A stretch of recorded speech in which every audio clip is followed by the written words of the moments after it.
please welcome Meera Nair, Sabrina Dhawan, and Henry Beaton.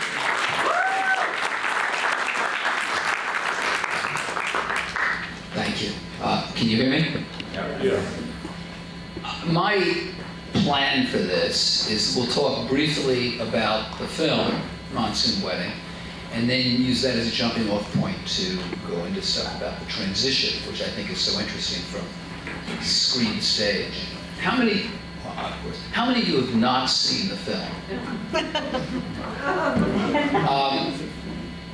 I'd like to ask Meera and Sabrina, tell me, because it was an interesting story when I heard it, tell me how this film came into being. I was a student at the Columbia Film Program where Dan Feynman teaches, and one day I literally ran into Meera at an elevator at the film program, and I went up to her and I saw her, and of course I recognized her because, you know, because it was Meera, and I wanted to say something to her, but I was really shy at the time. So I didn't know what to do, and she was in the elevator, she was leaving, and I really wanted to say something, so I just ran up to her and said, "Hi, I'm Sabrina, I'm Indian." She was really sweet, and she was like, "Hi, Sabrina, let's have tea." And so we went down to the cafe at Dodge, and we had coffee together, and she asked me what I was doing. I was working on a short film at the time, which was my thesis film at Columbia, and she asked to read the script, and I gave it to her. I just happened to have a copy that day. And she called me the next morning. It was 9 a.m. I was still sleeping when she called because I was a grad student and I used to sleep long hours. And said she really liked it and we should do something together. So yeah, I know, I heard this message and was like, "Hi Sabrina, it's Meera. Read your show, it's really great." And I ran like a maniac to pick the phone up. So we met, and we spoke about, well, let's do something together. And I said I wanted to write a movie that was about sexual abuse in an upper middle class family in Delhi. And Meera was like, "Yeah, that's great. I'd love to do a movie about a wedding." So it's like, well, those seemed at the time like ideas that couldn't be reconciled. But somehow that happened, and then I wrote the script in a class at the film school, and then and Meera liked it. We had lots of discussions about, what we had in common, which really worked well, was that we were both female Punjabi Khatris from Delhi. 10 years apart. Well, yeah, a few years apart. Very few, very few. And so we just, we talk about our lives and our families and our friends and our experiences growing up, and, and it sort of came to being. Yes? Now your version. No, it's not. It is the same version, but just when I met Sabrina, actually, I was moving back to New York, and Dan Kleinman, who's right here, basically.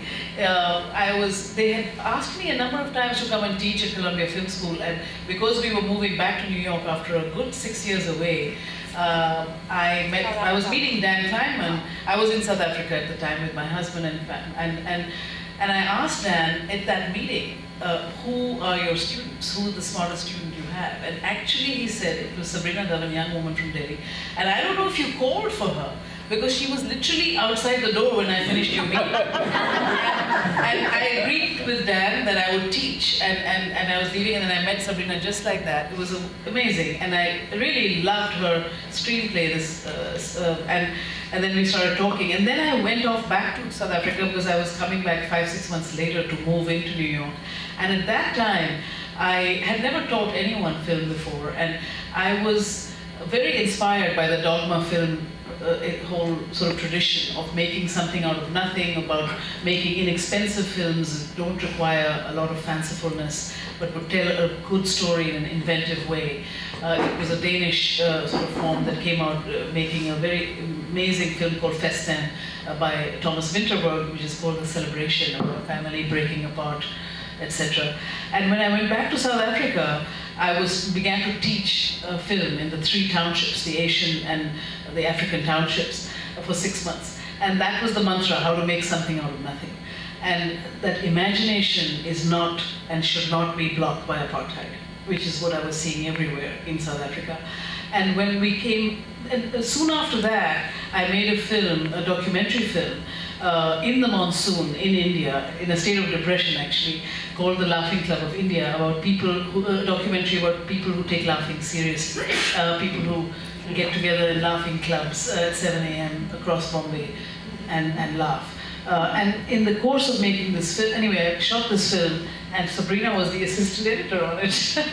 I came back to New York with this film, and we cut this film. Barry Brown was the editor, Sabrina was the assistant editor, in a little room for 3 weeks. And in that film, it taught me that the monsoon, which I love so much, is actually possible to be filmed in. You know, it was a film that we made with a roving handheld camera, with a lot of old Indian music, etc., etc. And Sabri was the assistant, and we made this film together, 3 of us. And the idea of making something out of nothing, the idea that we were both from Delhi, and she was the younger version and I was the middle-aged version, and the things that we would talk about, and she would tell me about what was really going on, because Sabrina was a journalist before she came to Columbia to study film, and so she was a very strong part of the new media that was happening in Delhi politically, and we both are political in our interests. Anyway, we just hit it off immediately, and started then, when I, you know, in the course of, after Laughing Club of India, started having several discussions about how we could make a film that is about making something out of nothing. How you know, how could we make a film about different things, like Sabrina saying, weddings, sexual abuse, this sort of our families, the reality check. Actually, a big sort of counter inspiration was Hum Aapke Hain Kaun, which was an Indian Bollywood smash success film with 23 songs, which is coincidentally exactly what we have in our music, 23 songs. And you know, and we said, well, that's a great Bollywood version that all our families have gone to, but let's make a reality check version. And then Sabrina started to write the script, and one thing led to another. So that was really how the genesis of both of our trajectories came together to make this film. Celebration Festa, like Monsoon Wedding, is about a family celebration and about family abuse. It's hard to imagine, however, 2 films that feel more different from each other. Monsoon Wedding, despite being about child abuse, is a comedy, and plays as a comedy. And one of the things, as a writer and a teacher of writing, one of the questions that came to my mind when I was watching it again over the weekend was, who's the main character of this movie? And I couldn't tell you who the main character was. I don't know if you guys have in your mind who the main character is. But one of the things that's so incredibly interesting about it is the success of its decenteredness.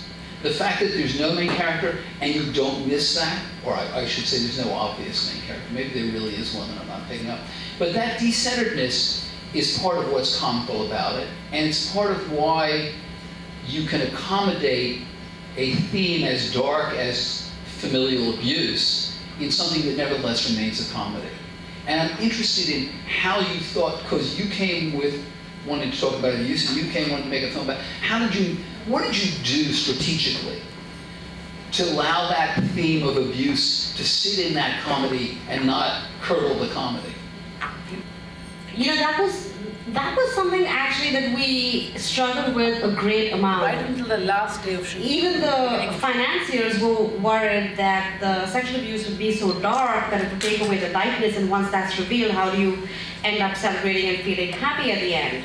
And there was a suggestion from them that we take it out entirely. Once, just in our experimentation. Yeah, and then said that it has to belong because it was important that that be addressed. It actually even related to, not related to that, but related to the whole idea of keeping it authentic in that way. I remember having this moment of panic after a meeting with the producers, that they were concerned that the movie was going to be too heavily subtitled, and subtitled films are not commercially viable. And I asked Meera, I remember asking Meera that, should I just write everything in English because that would make it more accessible? And she said, absolutely not, be truthful.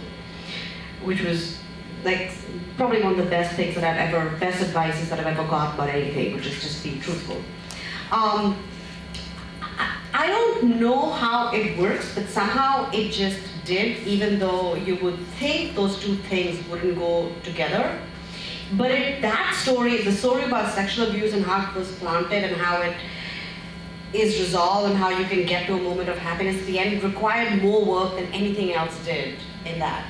In terms of a central character, I know that when I thought of the movie at first, because it was going to be about sexual abuse, thought it was going to be the story of the niece of the family, of Ria, and her revelation of sexual abuse. And somehow in the writing of it, it kind of changed. So there wasn't really a main character, but the person who emerged as the main character, somewhat, or at least as the umbrella character who carries all the other stories through, is the father. Because he wants to have this great wedding, and all the other subplots, from the tent contractor to the sexual abuse, to the bride hooking up with her ex-boyfriend, become obstacles in that goal of having a great wedding. He's great, and he's both moving and comical at the same time. There's a scene late in the movie which I found extremely striking. Ria has left, she's had a fight with Tej, and she's gone off and slept somewhere else, and he goes to the place where she's sleeping, and he says, "Please come back for the wedding." And she says, "I can't come back to the wedding." And he makes a speech in which he says, in effect, the issue that bothers you, the fact that you've been abused, the injustice of that is a terrible thing. But family loyalty, in a way, trumps that. Now, when we get to the wedding, he's in fact going to have his cake and eat it too. He's going to both have family loyalty and justice, because he's going to throw Tej out. He's going to vote for justice over that. But I found that an extremely interesting moment, because I thought maybe he's right. Or certainly there's been a time in history when he's right, when however bad this particular event was, holding the whole unit together is more necessary for everyone. And yet the fact that when you get back to the wedding, and Lalit, is that the father's name? Lalit can throw the abuser out, says this family has become sufficiently affluent, sufficiently independent, that they can let go a little bit of those familial bonds and affirm justice, affirm something as abstract as justice. And I thought that was something that's saying India itself is changing. And now again, I say this is somebody who was in India once for 3 weeks and I don't know anything about it.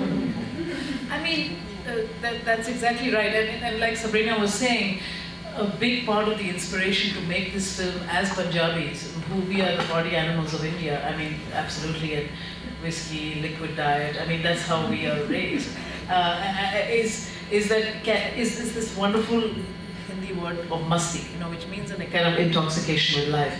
And that is what weddings and our families are about.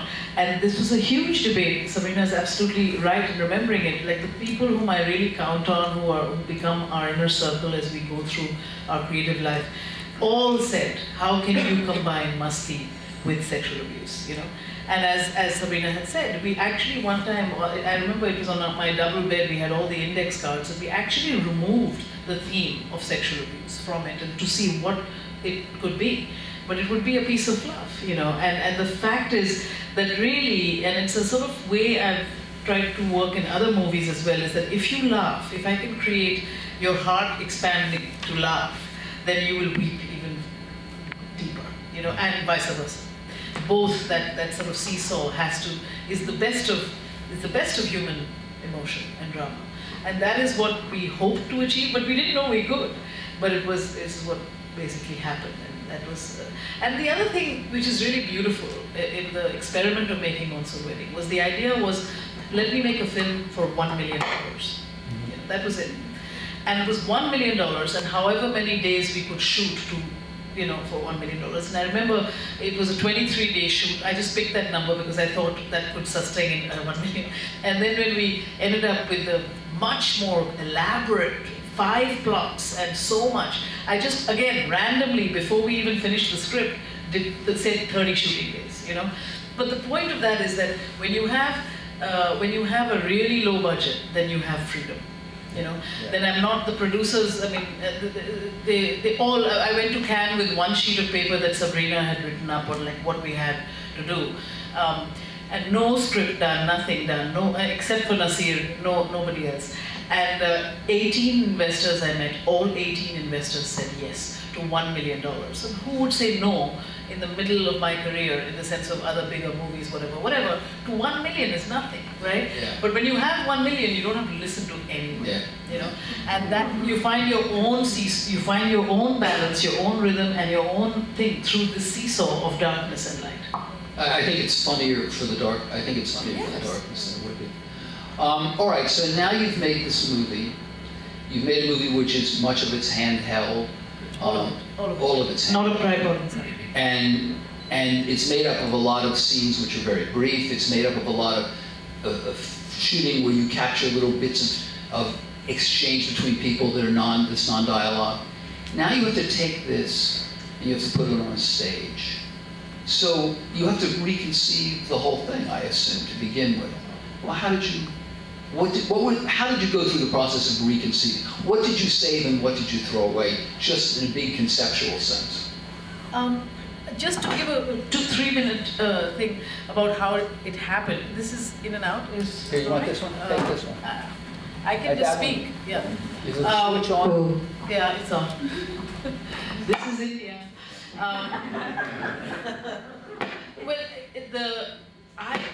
Long time ago, before I came to this country, and you know, I came as an actor. I came from the stage. I had spent 3 years as a repertory company, as an actor in Delhi, in theatre action group, and that's what I thought I would do in my life, is be an actor on stage.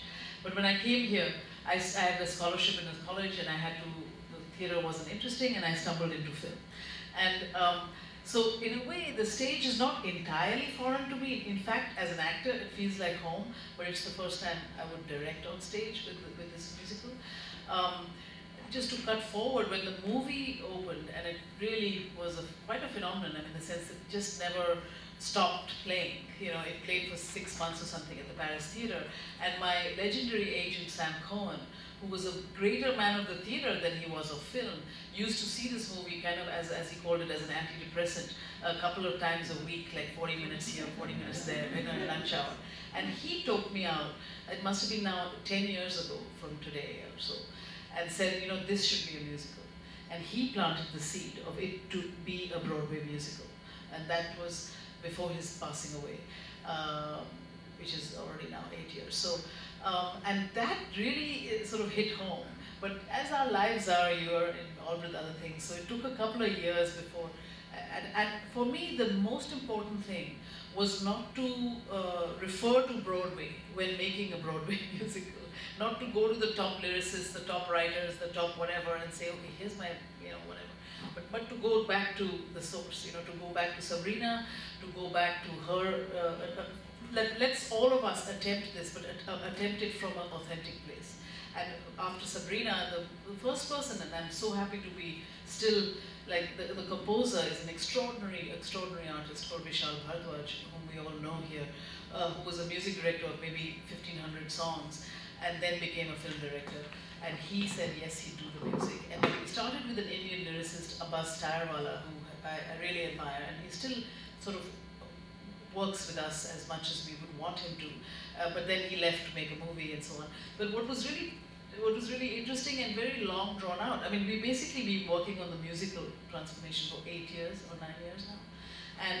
And about, I would say, 4 years ago, it became incredibly serious. And everyone really, we got producers, Margot Lyon, who did Hairspray, Steve Hendel, who did Fella, and Colin Callender, who ran HBO, are the producers.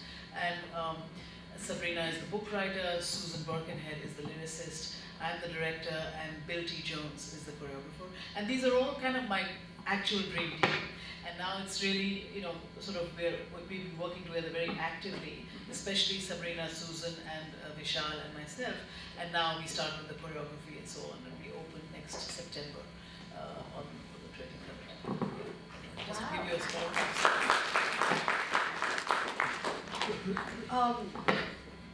I mean, the idea of like conceptually what changes, it's a strange thing, but it was such a huge learning curve because I had never written for the theater at all. And I was used to writing screenplays, and it's an incredible thing that between camera and stage, it changes everything. It changes absolutely everything. It changes what you can do. It changes how you develop characters, and you know, especially when it's a musical. because it's so different from a movie, because the music is so much more deeply a part of it, even than it is in a movie. And in the movie, the music is important as well, but it's much more deep. And it's an odd thing, and it's always fascinating in a way, is that it's the same story as the movie, and yet every scene is different. So it's the same, but it's completely different at the same time. You've got a film in which is told, forgive me if this word offends you, it's somewhat Altman-esque in its telling. It's a wonderful compliment. Okay, good. But I assume that the stage version is not going to be Altman-esque. The stage version is going to be more classical, let's say. So what do you have to do as a writer, and you as a director, to take that sort of collage effect, that pointillistic thing, and turn it into something more classical? How do you do that? Did you rethink the stories, the various love stories and subplots? Yeah. Well, one of it was sort of making a decision on what to keep and what to let go of, because it was like probably a similar process to adapting a book to a movie, which is you decide what has to stay and what has to go, and you pare it down, because in a way you can do less because there's no camera and you can't move. You can't have that many locations, you can't have that many characters. And that adjusting to that itself changes how much you can do. So that, but then the other thing also, in a way that changes, is that when Monsoon Wedding came out, which was a long time ago now, it was almost 15 years ago? No. 14 years? 2001, 14 years. So it was almost 15 years ago, and in that time, at the time it was about India where it was right now, or Delhi, metropolitan India, where it was at that time. But in those 15 years, metropolitan India has changed again, and changed completely. So it wasn't just about how to adapt those stories, but also how to update that so it could belong in 2015. Yeah. Which, again, in a certain way, changes a lot. Well, let me tell you something else that occurred to you that might change. When Chan is Missing came out in 1982, because I knew the people who made that, there were a lot of reactions like, oh, those Chinese people, they're just like us. They're just people like everybody else. I think Monsoon Wedding had a bit of that quality. Oh, yeah. It was like, oh, the Indians, oh, they're so cute. They talk in English, they talk in Hindi. They have the same problems and aspects. That's no longer a secret. Partly because of Monsoon Wedding, and partly because we're exposed to India and Indians so much more everywhere we go in our lives today. So you're coming at us with a story about a country that is less, I wouldn't say we know it better, but we're less unknown, it's less unknown to us. How does that change? Everything you showed in Monsoon Wedding was interesting, because I'll bet the percentage of Americans who've been to India in 2001 was a fraction of the percentage who've been there now, and of our consciousness of it. So if you change how you present the nation. I mean, as Sabrina was saying, we created an aspirational character in Dubey who wanted to, the tent man who wanted to have a cell phone, who had all the gadgets that they could 15 years ago. But today, the insanity of globalized India is just, it's impossible to even behold, where rich Indians for an engagement would send you a diamond with almonds and, like a diamond as an invitation, just for an engagement, for instance. The insanity is beyond, in terms of, also India has made its mark, whether we like it or not, as this kind of global moneyed place, more or less. So that insanity in terms of the rich and the poor, the haves and the have-nots, is even more depraved than it ever was in terms of, especially Punjabi and weddings, So this is a good opportunity. We're updating. It's completely updated our musical. What Dubey, who was one of my two favorite characters in the movie, Yes. who's really somebody out of Dickens and Kipling in some sense. How does he change in the new version? How is Dubey different? So like a little example, in the movie he has a pager. Nobody has a pager. So, so he becomes so also it's amazing what's happening in the world always informs what you're thinking of, especially when you're writing. When you're creating something, when you're directing or writing, it informs what you're doing. The concerns, or at least the concerns that we were invested in at that time, are also different from the concerns of India that we're invested in this time.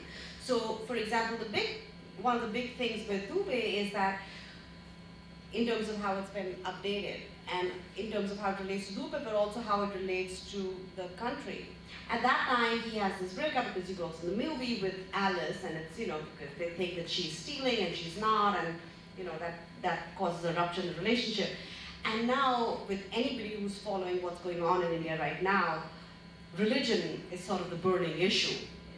So in the musical, the religious difference between Alice, who is a Christian from Bihar, and Dubey, who is a Hindu from Delhi, becomes much more primal in that relationship, and in what causes conflict in that relationship as well.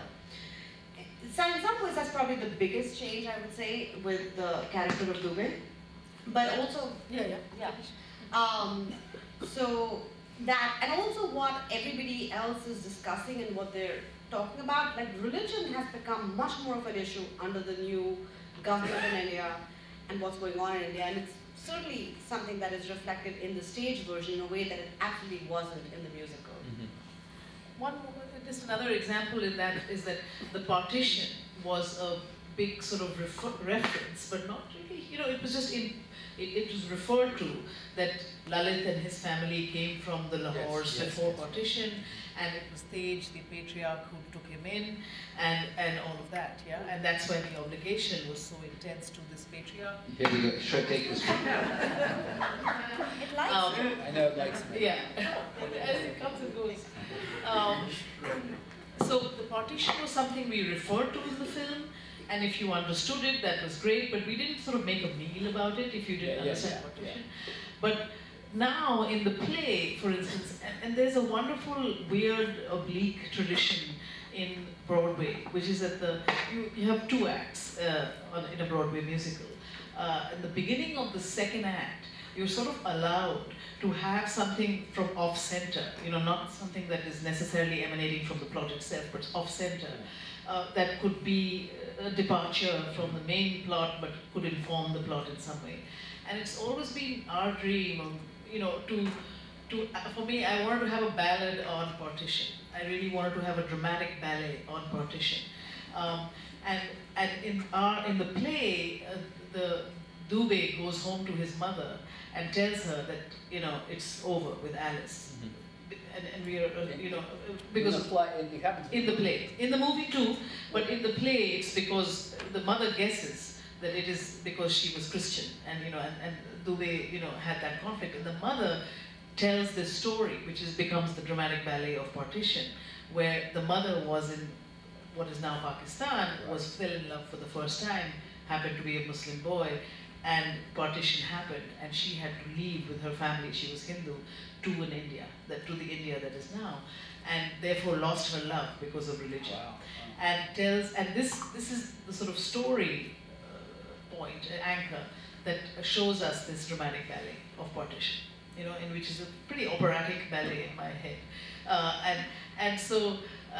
but it's related completely to the film, to the story. I mean, because actually Dubey and Alice themselves would probably play the mother, young mother, but we will. I mean, so just to give you an example of how partition is very much like an interesting and more fully anchored episode or part of our history in our play. Because of course it informs Lalit, it informs Tej, it informs some of these characters, but we tell it like this, which is not something we made a meal on in the film. That's right, yeah. The scene you're describing, where Dubey goes home to his mother, in the movie, his mother never hears about Alice at all. I know. His mother just knows that she's ragging on him about getting married, as she must do every day. Yeah. But he's too devastated and too upset. And the entire thing, we know exactly how he feels and why he feels that way. And you don't need any dialogue about Alice. It's all there. Yet it's clear that in the play, this scene becomes more explicitly between the mother and Dubé about Alice. Now that to me is a classic difference between the stage and the film. The film doesn't need to talk. Film is cool, I mean, in the McLuhan sense, but also in a kind of storytelling sense. The film doesn't need as much verbal stuff to convey narrative information. The play demands a kind of extension in dialogue and all of that. So that must reshape your feeling about the thing entirely. Yeah. Also, I think, with stage, one of the challenges was that, you can only have X number of characters. In film, you can just, you can cast many more people. There were, it's like 65 speaking parts in the film. You can't really have 65 different actors on the stage. So if there is a character, you are sort of almost obliged to find a way to use them. Yeah, and, good point. In the casting, double them, but like even as they're individuals, like find a way to maximize their use. And I love the Dubé mother thing. And it was like, how do you use that? What do you do with that? And then it's like, well, she can't really belong unless she has a narrative function. She has to, because the movie, she doesn't really have a narrative function at all. That's right. It's atmosphere and setting up Dubé's life and home life, and and it's these images of old Delhi. But in this, it's like if she needs to be there, she needs to perform a function that is related to story. So it's like, okay, well, she becomes the person because of who tells Dubé to go and get the girl, and that becomes through her story of partition. So, the story of partition becomes, that argues for going and get the girl. Exactly, so she tells her story, so, don't miss out on your love the way I missed out on mine. Exactly, so it becomes like her own internal story, and this, it's like Meera was talking about how with, with the Broadway tradition of the second act thing, and I remember when we went to see Billy Elliot, I thought, at the beginning of second act, at the beginning of Act 2 in Billy Elliot, there's a song which is about Margaret Thatcher, which doesn't directly relate to the plot, but it relates to England of that time under Thatcher. It's like, okay, so you can go out and explore the world in that. And this is, remember, it's a whole learning curve because I had no idea how Broadway works and how musicals are written. Yeah. So there was a lot of reliance on Fiddler on the Roof and watching Broadway shows. And Fiddler on the Roof really worked as a temple because it's an ensemble piece. And it's also about modernity and tradition and how those two things come together. And it's like, okay, well, why not make that moment into, why not use that liberty and talk about the world outside of them. But it has to be narratively useful as well, so that becomes the reason that he goes back to try and get the girl. And I think it's twofold. One is that plays in some ways, when you write them, they're much more psychological than films are. Films need to keep moving from scene to scene. You can't dwell on a moment for too long. Somehow on stage, you can. That's interesting. And I think the other reason is that people who do plays do it purely for the love of it. There is no money. I mean, if the thing is successful, there is the possibility of money at the back end, and then there is possibility of money, but while you're doing it, and this has been in development for almost 10 years, there is nothing. Unlike film, where you're paid up front. And I think when you do it for the love of it and for the passion of it, which is why playwrights ever write, is for the love of it, because you can't reasonably expect to make a living out of it, is that you express, you do it because you want to do it, because you want to say something. And in that, there is, you end up discussing things and issues in a way you don't in film, where whether or not it's going to be commercially viable enters the conversation much sooner. It enters the conversation in each medium, but it enters the conversation much sooner in film than it does in theater, where you could have like two people in a room with a chair and make something, but films are just more expensive. And the beauty of it in the stage, which is really a beautiful thing, is that the authors are at the center of the commerce of theater. So that's what they tell us at least.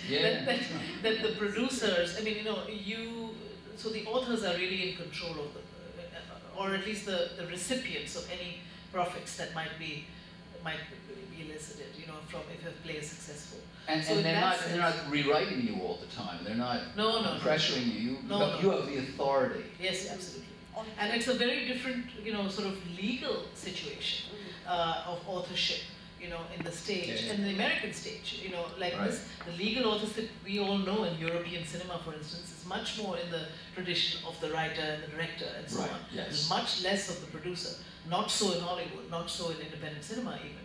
But in the stage in America, it's a very interesting and very good situation. I mean, of course, it comes with the total risk of not being paid for years. Well, you give up money, you get things But for this is probably the only thing I've made that I ask my own family and anyone who has $1 to put into this thing. Because I really think that, well, it is our Fiddler on the Roof in a sense, and it is something that the movie has proven as well, that it's a local thing that has become deeply universal. But with the play, I think it really lends itself to kind of theatrical spectacle that we are doing with its heart very squarely in this family that we know and love. And that could be ours, or we want it to be ours. So that we have both, the intimate and the epic of it. Anyway, it's something I really believe in terms of the commerce of it as well. And I think that it's something. Well, this is supposedly the way Clint Eastwood always worked, right?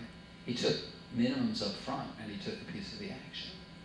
He did I had to hear pieces of the action in film are also obscured. Well, no, but I think he's Clint Eastwood, so he had a real piece of the action. Yeah. You talked about, I remember watching musicals and movies for years thinking, well, there are basically two kinds of musicals. There's the kind where the songs, the musical numbers, the dance numbers actually advance the story. And there are those where the songs are like these LSD trips, where you just go into the character, into some poetic place, and something happens, and then you come back, and then you pick up the narrative exactly where it was, and it goes on. Now maybe what you're seeing is colored by this emotional place you've been in, but it's not. Which is yours? Or do the songs advance the plot? Or the songs? They're supposed to. Well, we are going for right now we have 23 songs in the musical.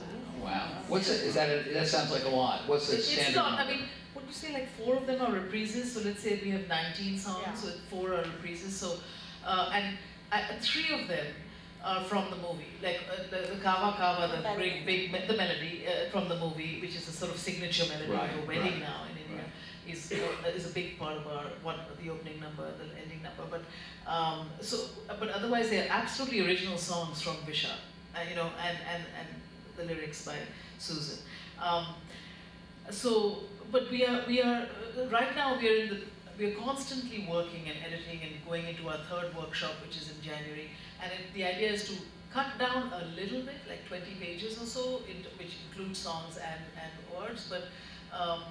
But basically, we want the songs to be propulsive. They have to be propulsive. Except that in the case of the partition ballad, or there's certain moments where we do go crazy on whatever we want to go crazy on. But even those are completely integrated. In some of them, there's a mix of both, because some of them, because you don't have the camera and there's no close-up, so a lot of internal moments need to be sung. Like the song comes when, at the moments of high emotion, or like when the emotion is so great, whether it's grief or joy or melancholy, it becomes song.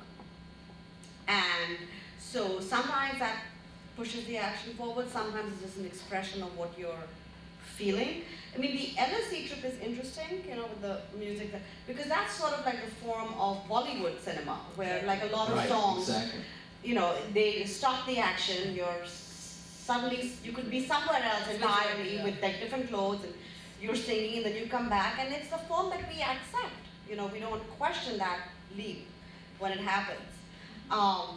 And in fact, we've been asked frequently, like, is this like the Bollywood style? Like, but it's not. It's sort of like a very happy medium between the LSD trip Bollywood style and the traditional Broadway style, where it's like, now this is going to happen.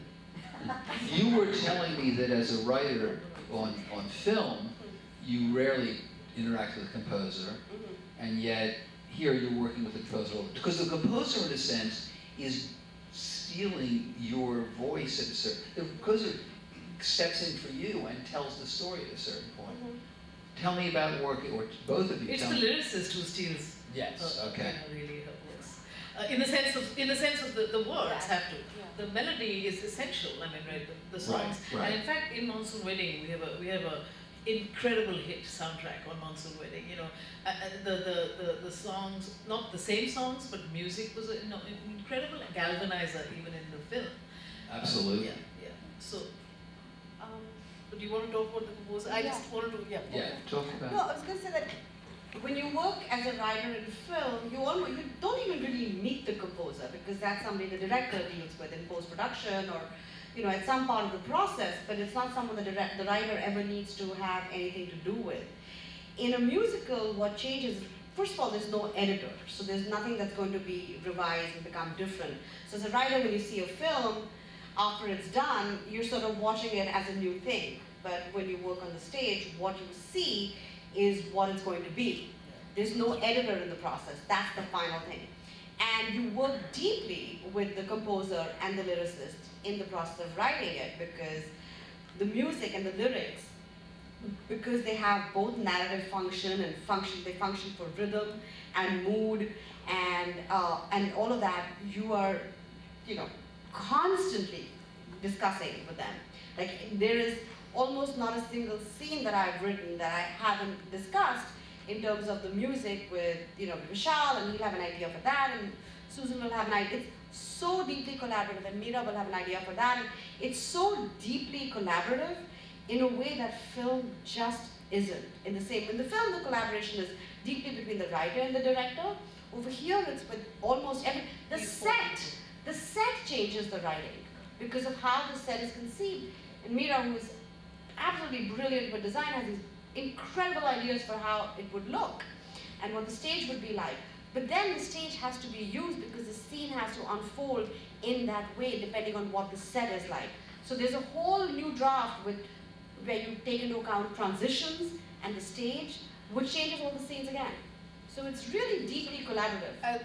Absolutely, and just to give you an example, that when we started even years ago, I had one idea, which is the idea of the fact that when the audience enters the play, the tent is like a major character in this musical.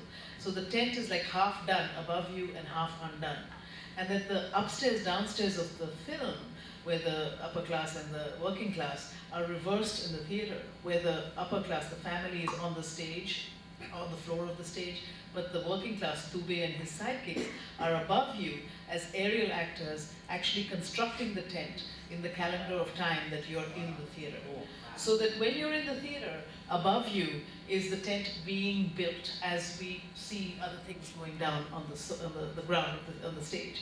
And then as the drama builds, and I'm not going to give everything away, but the drama, it reflects what's happening with the tent. And the tent either comes down or goes up or whatever. I mean, we'll stop there. But so the tent, the idea of a living tent and living actors who construct the tent, even the illusion of construction, right. And the fact that really it's the working class who will be up there and the upper class who will be down here, is a hugely informative idea of design that incredibly has to be dealt with all the time in the writing, in the music, in all of it, in all the visualization of how we actually, you know, make that happen. Yeah, it's cool. It's cool. Where are we? What time is it? I think we're Q&A. What's exciting is the fact that, you know, Monsoon Wedding will bring this whole Delhi thing on a Broadway stage. Yeah. Has it been a struggle with, like, how's the struggle been to bring a Delhi, you know, to bring such a play which is not, you know, plays like this aren't on Broadway, to place it in such a stage, in such a setting? Well, you know, Monsoon Wedding, you say Monsoon Wedding, people light up. You know, they open their wallets like right away, you know, seriously, in the investing situation. So the movie has now, it's such a successful movie, it's a movie that no one has seen only once, you know. So it's not about bringing Delhi to the Broadway stage, it's about bringing Monsoon Wedding to the Broadway stage. It's just that I hate this word, but they call it this, the brand has been tried and tested, so in a way they don't feel like it's a leap. But of course, we've done it pretty systematically. We've done it for over years, literally, and it's not like we've, you know, we've done it and we've done it where we feel really good about what we are doing, or we are still working on it, and then calling in the money, and then calling in. Even the producers came in only a few years ago, but this has been cooking for a much longer time. So it's about like really what you, firstly, it's the security of the successful film, but it's also what you bring to it in the new avatar of it. And also it's a leap for Broadway. Yeah. Yes. Will anyone in the original cast be in the show? Just curious. I doubt it. Yeah.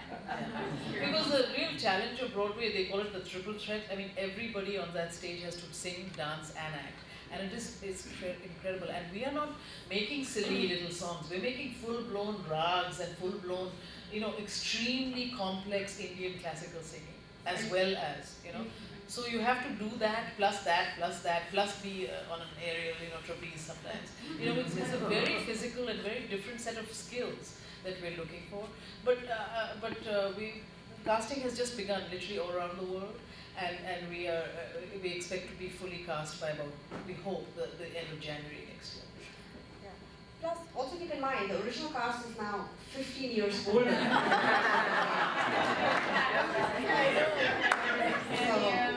I know, and many of them are. The bride will be about 40 now. Maybe she plays a mom now. Completely deconceive everything, yeah. Yeah. Are you going to be colorblind with it, or are you going to stick with people who look sort of Indian? No, we are starting with completely Indian and subcontinental, Pakistani, Bangladesh, Indian. I mean, we are starting with completely Asian cast. South Asian. South Asian cast. And not only that, should I use this or not? Not only that, you know, because we actually come from Delhi, and of course Hemant, the bridegroom, comes from America. There's a distinct difference between the American-born Indians in the cast and the Indian-born Indians in the cast. And even though we will cast mostly from here, all of them, mostly, we have the ability to get 2 people from abroad. I mean, the equity will not allow us to get more. That is something very important for both of us, but certainly for, I mean, I just can't, I have to, it's amazing, you know, in the auditioning process, to see how Indian actors, Indian American, whatever, how they have been asked to be Indian in this industry. It is so tragic, in fact, in terms of what they are supposed to do, because they are Indian, they have to talk like that, and they have to. And I'm saying, where are you coming from? You know, get that out. Can you just talk like how you talk to me? You know, so that's very interesting. That kind of how to get that out of so many actors or non-actors in terms of how they have to be in this play. So the beginning we will be completely South Asian, and then who knows what happens. You mentioned certain Broadway traditions actually helped you tell the story the way you wanted them to, like what happens in the second act. Yes. Were there other traditions that actually proved to be more constraining, or any hurdles in that sense that you could talk about? Sure. You know, there are certain conventions that the Broadway audience expects, you know. So there are some things that you have to hit, and if you're not going to hit them, if you're really aware that you're not hitting this moment, what are you doing in view of that? So it is important to learn what the conventions of the form are before you circumvent them or do something else. So for example, you know, another important thing on Broadway is the opening number. You know, it introduces the play, the main character, the main conflict, and there needs to be a song. So of course you take that into consideration as well. In terms of the constraints, I don't think there's been any huge constraint. Somehow it has lent itself, not easily, but well to the Broadway form the movie has. So it has worked more or less pretty efficiently as it's gone from there to there in terms of keeping to the conventions of Broadway. But also keep in mind that Broadway is very modern now. You know, what is done on Broadway is also not conventional or classic, and there's a lot of invention. In some ways, there's more invention on the stage than there even is in film. So it hasn't. I don't think it's been particularly challenging in terms of what convention we do it. In fact, it's. I mean, Two more questions. One in the back, green vest. Thank you. I wonder if you could talk about the title is From Page to Stage. I was just thinking of Midnight's Children and Deepa Mehta's work on taking Midnight's Children to, of course, a film form, and how it perhaps panned out, or did do perhaps extraordinarily well as a commercial adaptation for perhaps only the people who are interested in Rushdie's style of telling the story. It was wonderful for us, but it perhaps stayed only that. What risks do you feel taking such a successful brand like Monsoon Wedding? As you said, everywhere we go, it opens doors, it opens purse strings to adapt it. And I mean, do you feel scared about that? And how do you handle that? Are you worried about damaging your brand? Sorry, I know you're very successful. Just wanted No. I mean, we are just doing what we want to do, and we're doing things with people who are also very experienced and sometimes more experienced, but we also have other kinds of experience that we're lending into this. So I'm not coming to it from a point of fear. I'm coming to it in a point of exploration and real deep faith and belief because of the team we have. You know, that every single person in this team, from you know, like I mentioned, you know, takes this idea further. So it's not coming from anything else but that, really. And it's not also coming from a careerist point of like, this is my first musical and then I'm going to make 5 others. Nothing of the sort. This is the one, you know. And so I don't know if I've answered your question, but perhaps Sabrina will be more articulate. You know, when you say that, well, taking, say, Midnight's Children and adapting it, it was also actually a play before it became a movie, you know, that there is a risk in that. I mean, the bigger question is that it is also a risk to write Midnight's Children. It was a risk to make Monsoon Wedding. Any artistic endeavor is inherently a risk because you never know what will work. Nobody knows what will work. So when you create art, no matter what you do, you're taking a risk. So whether it's making the musical or whether it was making the movie, I don't think we thought that anybody outside Punjabi countries of Delhi would actually watch that tonight. So, and you know, when like Henry was talking earlier about how people saw ex-Chinese film and said, thank you, and said, oh, this is like our family. We had that experience with Monsoon Wedding constantly. The Jews of New York, this is like my family. The Italians, you know, just like my family. People in Iceland, it's like, why is this like your family? But I have a crazy uncle too. So, you know, every artistic endeavor is a risk.